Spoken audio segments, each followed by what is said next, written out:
I'm Christopher, a 39-year-old dedicated homemaker and the proud mother of a spirited 5-year-old daughter. My husband, Daniel, stands by me as an unwavering partner in our shared journey of family life. Yet, beneath the warm bustle of our household, there lies a quiet ache, the estrangement from my own siblings. Sandwiched between an older and a younger brother, I often feel like a distant observer to the deep bond they still share. The division between us dates back to childhood, when my brothers were inseparable in their adventures, leaving me out because I was their sister. Over time, they grew even closer, eventually choosing to live together as adults. Since I married a decade ago, that sense of distance has only widened, and now, I catch glimpses of their lives only from afar. Feeling isolated throughout my upbringing influenced my decision to keep my own family small, a choice driven by the sting of past exclusion. But fate had a different plan. The birth of our daughter, despite my age, brought new light into our lives, filling spaces I hadn't realized were empty. Now, my world revolves around Daniel and our daughter, and thoughts of my brothers rarely intrude. Even news of my older brother Steve's upcoming engagement barely piqued my interest. As the day of Steve's introduction to his fiancée, Julia, drew near, my parents were abuzz with excitement, relieved he was finally settling down. My younger brother, meanwhile, complained about his own single status. When Steve and Julia finally arrived, the house came alive with celebration, but for me, the occasion felt distant, as if it were happening in another world. Best wishes to you both, I offered, my voice thin and emotionless. As I excused myself to prepare coffee, Julia followed me into the kitchen, her expression subtly taunting as she offered to help. When I declined and urged her to join the gathering, she gave a knowing smirk. "Time is cruel, isn't it?" she said, her tone dripping with sarcasm. "To think, you were once just a small child, and now look at you, playing the lady of the house." I could only nod, masking the discomfort her words stirred. Julia's apparent disdain was baffling, but I resolved to ignore her and focus on the celebration. A month later, my mother invited us to another family gathering. Daniel, our daughter, and I arrived to a familiar mix of faces and warm greetings. As I refilled coffee in the kitchen, Julia approached once more. Her hostility was palpable, but I maintained my calm exterior. "I don't want you here, Christopher," she spat. "You should be attending your husband's family events, not ours." The insult stung, but I kept my composure. "Don't worry," I replied. "I was only invited by my mother today." "Well, don't bother coming again, even if she asks," she snapped. Her animosity was bewildering, but I felt no desire to understand her. Indifference was easier, a shield against years of feeling unwanted by my own brothers. Later that evening, I confided in Daniel. "Why put up with someone who clearly resents you?" he asked, his concern evident. "It's okay," I said. "I wasn't close to my brother, but I still want him to be happy. If enduring Julia means that, I can handle it." One afternoon, my phone buzzed with an unfamiliar number. It was Julia, her tone falsely cheerful. "Oh, Christopher, how have you been?" she greeted, catching me off guard. "Steve gave me your number because I said I wanted to be friends." I tried to remain composed. "Is that so?" I replied, wary. "Do you talk to Steve often?" she asked, her voice tinged with suspicion. "No," I said, unease prickling at my skin. "Liar," she snapped. "You're so annoying. Even when I badmouth you, no one believes me." Confused and taken aback, I asked, "Did I do something to upset you, Julia?" "It's the worst when people are oblivious," she sneered. "Just remember, if you say a word about this conversation, I have people who can make things unpleasant for you." Her threat left me shaken. I ended the call, fear tightening in my chest. Daniel noticed my distress immediately. "You're pale," he said, worry etching his features. I told him about Julia's threat, feeling his anger rise in response.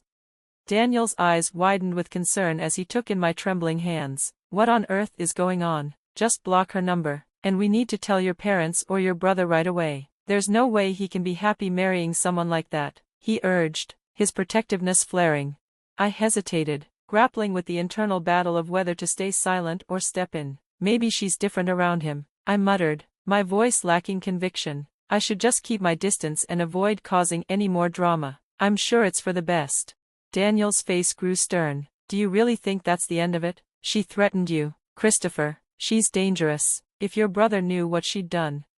His voice caught, his frustration turning to alarm. I get it, I snapped, my calm facade cracking under the weight of old wounds, but why do I have to be the one to fix things? I've spent my whole life being pushed aside by them. Isn't it enough that our own little family is safe and happy? My voice quivered, echoing with the bitterness of a childhood marked by exclusion. The anger was real, yet I knew Daniel didn't deserve my frustration. Realizing my outburst, I softened. I'm sorry, you've done nothing wrong. Daniel drew me into a warm embrace. You've kept so much bottled up inside. I'm here for you, always, but maybe it's time to talk to your brothers about all this. A sense of relief washed over me, though the idea of revisiting my past still felt daunting. Perhaps Daniel was right, the time had come to confront the ghosts that lingered between my brothers and me. I resolved to arrange a private conversation with them. But before I could make that call, life took a devastating turn. A panicked phone call from my mother shattered any remaining sense of normalcy. My brothers had been in a serious car accident while returning from a trip to Maryland. Racing to the hospital, I was met with the news: Julia had escaped with minor injuries, but my brothers lay in critical condition. After grueling hours in surgery, they were transferred to the ICU, and I was allowed only a brief visit. Mindful of the tension with Julia, I kept my distance. My mother, however, expressed worry for Julia's emotional state. You must be struggling so much, Julia. Why don't you stay with us for a while? She suggested. Julia, her face a mask of discomfort, refused. No, thank you, I'd rather go to my parents' house, she replied, brushing off my mother's concern. As she left, my heart clenched with a mix of sympathy and suspicion. Whatever her motives, I couldn't dwell on her any longer. Days passed, and Julia never returned to the hospital. My parents and I visited my brothers faithfully, watching their slow but steady recovery. Despite their pain, their faces lit up when they saw me, yet, I couldn't shake the shadow Julia's words had cast over my heart. 2 months later, I stood outside my brother's hospital room, overhearing a conversation that changed everything. If anything happens to me, the insurance money goes to Christopher, my older brother was saying. As long as Catherine is happy, I'm happy too. I froze, guilt flooding me. They'd planned to ensure my safety all along. Even if I had been too hurt to see it, the conversation shifted to Julia, and my younger brother's voice carried through the door. I feel bad about not inviting Christopher. It's just, Julia didn't seem comfortable around her, he said, his tone tinged with regret. We didn't want any tension at the wedding.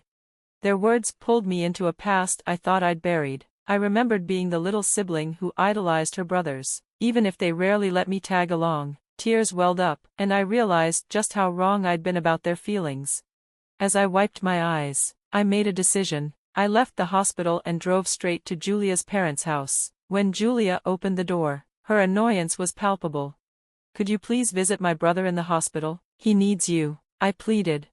Her cold laughter cut through me. Why should I? I'm done with him, she sneered. I only got engaged to him because of his insurance policy. I thought his income was higher too. But I was wrong. He's of no use to me now.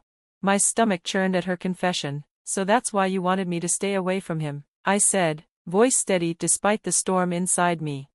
Exactly, she scoffed. I didn't want him thinking about his precious sister. But don't worry, now that I've lost any love for him, I'll be breaking things off. The accident ruined everything, and he should compensate me for the emotional distress. Anger surged, but I kept my composure. You can try demanding compensation, I retorted, but I think you'll find that your case holds no ground.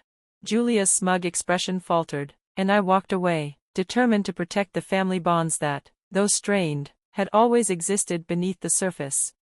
I reasoned. You don't know that for sure.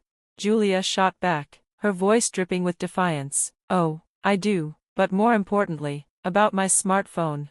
Before I could respond, she interrupted with a dismissive wave. I don't care about your phone, she snapped. Well, I do, I said, leaning in with a cool confidence. It's about to take some notes. My phone records all calls automatically, including the threats you made. I wonder what would happen if I reported this to the police, I challenged, the satisfaction in my tone unmistakable.